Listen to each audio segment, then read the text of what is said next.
Baiklah, kembali lagi bersama kami di DJ Finansial. Ini kita akan membahas tentang laporan tahunan dari saham BK atau bulan dari Bangun Laksana Tbk. Nah, ini kita lihat kinerjanya karena ini tahun 2022 baru IPO lalu anjlok. Nah, harga sahamnya udah jadi 50.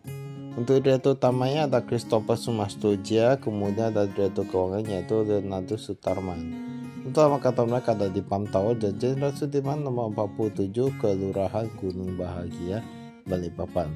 Nah, kalau kita lihat di sini, ini kan perusahaan properti. Kita lihat memang ada beberapa perusahaan properti yang dia kinerja turunnya. Tapi kita lihat dulu apakah ini meningkat atau enggak.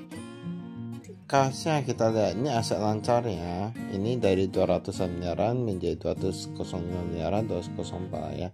Kita lihat saja persediaan turun kalau kita di sini.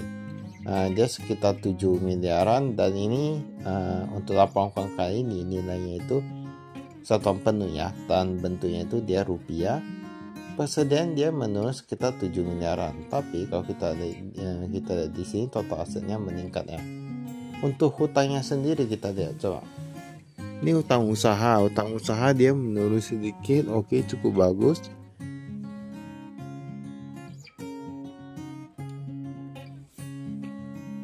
Lalu ini ada total hutangnya dari 800 miliaran sekarang menjadi 700 miliaran. Nah, dia berkurang sekitar 30 miliaran ya. Ini beberapa hal yang masih oke lah ya untuk perusahaan properti.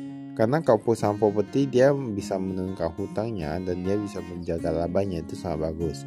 Jadi kita lihat dulu gimana dengan pendapatan dan labanya itu sendiri. Total ekuitasnya dari 1,6 triliunan sekarang menjadi 2 triliunan, meningkat cukup besar. Ini luar biasa. Pendapatan usaha ternyata masih meningkat ya. Di saat-saat seperti ini dia pendapatannya masih meningkat, di mana dari 347 miliaran menjadi 361 miliaran. Diikuti dengan beban penjualan ikut meningkat, beban umum ikut meningkat, semua rata-rata meningkat ya. Cuma beban pokok yang menurun. Untuk labanya ini kita lihat ini ada apa nih? Keuntungan perubahan nilai wajar properti. Wah, ini 200-an miliaran. Dan labanya itu dari 39 miliaran sekarang menjadi 349 miliaran. Sebenarnya ini bukan laba karena penjualannya. Dia itu sebagian besar dikarenakan nih keuntungan perubahan nilai wajar properti investasi sekitar 200 miliaran. Anggap aja seperti ini, awalnya kayak satu bidang tanah 1 meter persegi tanah mereka hitung cuma 1 juta, ternyata kalau dilihat dari harga pasar ternyata 1,5 juta. Nah, jadi itulah kayak perubahan nilai gitu ya. Nah, intinya kurang lebih seperti itu. Penerimaan kas dari pelanggan dari 330 miliaran ini meningkat juga. Oke, semua rata-rata meningkat ya, ini cukup bagus. Kayaknya cukup bagus. Ini ada yang komisaris dan direksinya kayak gak ada yang berubah. Nah, kalau kita lihat di sini ya, ini dari harga sahamnya itu kan 50. Harga saham 50 tapi kinerja ini cukup bagus menurut kami. Nah, kita lihat apakah nanti bisa meningkat cukup besar harga sahamnya atau enggak. Karena biasanya itu dia berbanding lurus sih dengan kinerja perusahaan. Tapi agak susah juga ya, karena kali ini di saat seperti ini IHSG lagi merah-merahnya ya.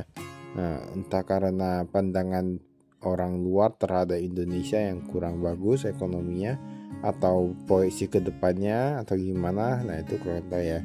Itu terserah mereka saja, tapi yang paling penting itu kita lihat dari perusahaannya dan dari ekonomi kita sendiri, percaya saja ya dan lakukan yang terbaik.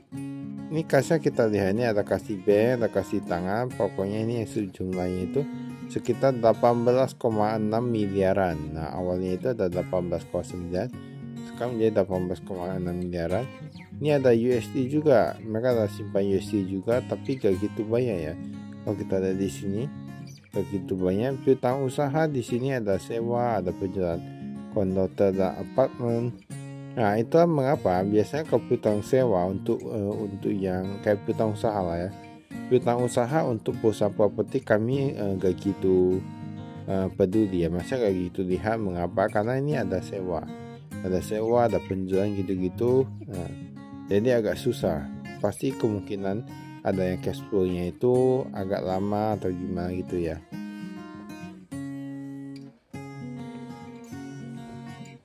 Jadi masing-masing industri itu kan berbeda-beda. Ini pelanggan yang mewakili lebih dari 5% jumlah saldo piutang usaha. Nah, ini piutang usahanya kita lihat.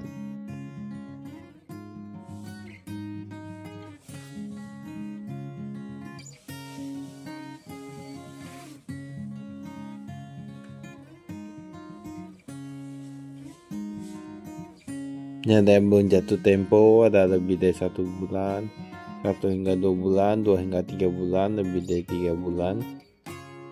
Nah, persediaan kita lihat di sini ya.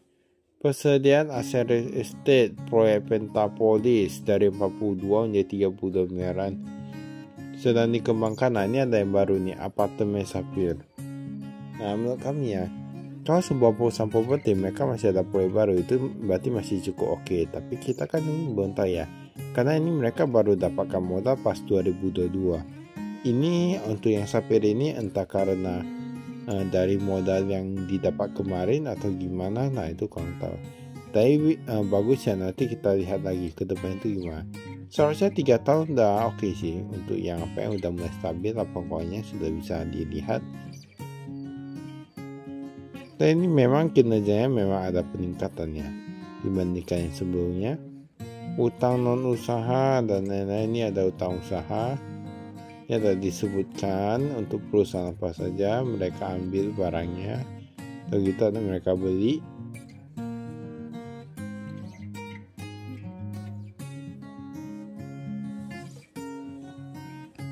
Ini ada utang non usaha, PT Sekurindo Pakcama, liabilitas sewa dan lain-lain.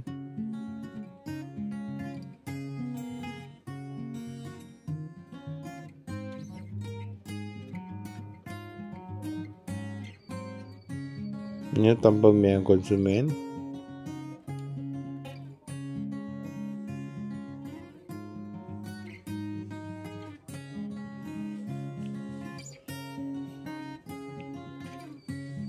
Ini kita skip ya.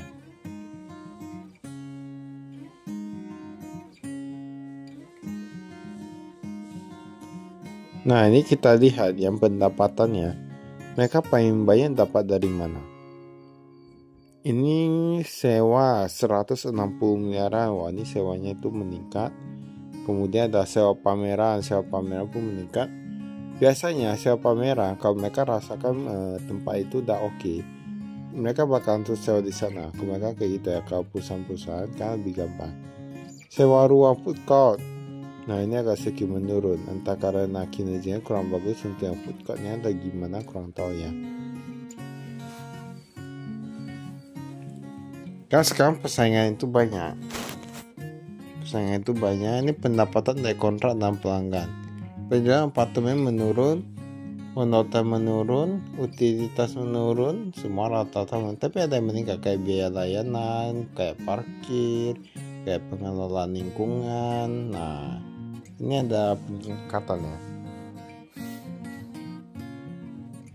Kalau bahas parkir, entah kenapa kami teringat dengan saham Niro ya. Nah, kami selalu mengatakan bahwa bisnis parkir itu sebenarnya cukup bagus.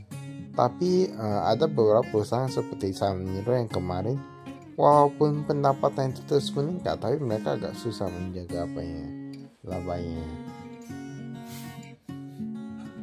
Kita lihat nanti ke depan itu gimana.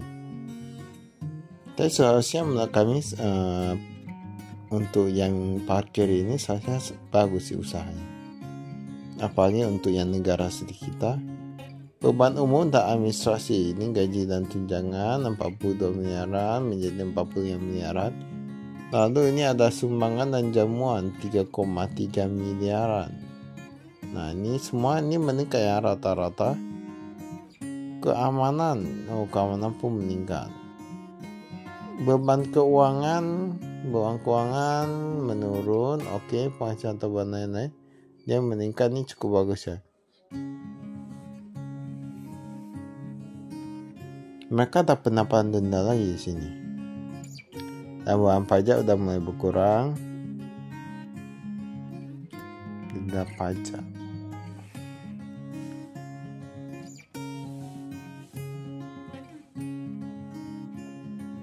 Segmen operasional, nah ini bisa lihat di sini. Ini mereka paling banyak penjualnya dari mana dan labanya itu paling banyak dari mana.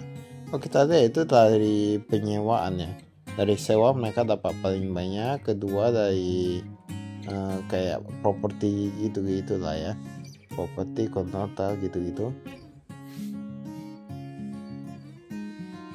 Pokoknya kalau yang di sini mereka bilang dari penyewa itu lebih banyak. Kayak sewa gitu ya. Tapi memang orang sekarang itu kalau dari pendapatannya dan dari inflasi memang ada beberapa yang mulai kesulitan untuk membeli rumah ya. Untuk membeli rumah atau apartemen, dan mereka lebih memilih sewa karena ibaratnya bisa ganti-ganti ataupun gimana. Tapi kalau asik pindah sama aja. Baik, itu saya dari kami, sekian, terima kasih, saya frustasi.